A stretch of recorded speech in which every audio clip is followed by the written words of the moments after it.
Bueno, a ver, domingo por la mañana hay algún vecino que todavía no ha arrancado y algunos policías o militares que todavía no hemos visto. Aquí tenemos a la comunidad, ¿sí? Que nos va a hablar su jefe. Sí, hola, buenos días, Waheguru Ji Ka Khalsa, Waheguru Ji Ki Fateh.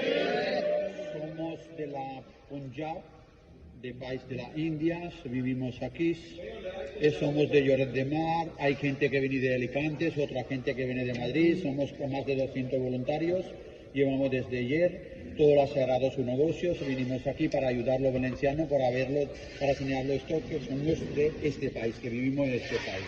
Gracias para todo el mundo que ha venido aquí para colaborarlo. Gracias. Bueno, muchas gracias a ellos. Ellos están aquí trabajando en un garaje que posiblemente haya algún dueño del coche que no haya venido por aquí. Muchas gracias. Nosotros la pasaba a esta calle, si no para trabajar al otro lado, si esta señora me la pidió ayudas, la paramos, más de las 40 personas, intentando mover coches, limpiarlo todo el garaje. Está ahí la señora, la dueña de la garaje. Y limpiando con mucha alegría, con alegría, venga. Gracias.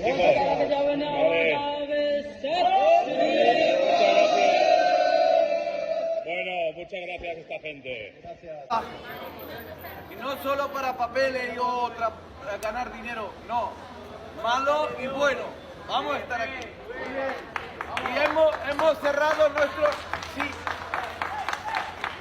sí, vuestro negocio cerrado, nosotros 100 personas cerrado el negocio en Girona, toda España. No vamos a abrir hasta que nos vamos a limpiar.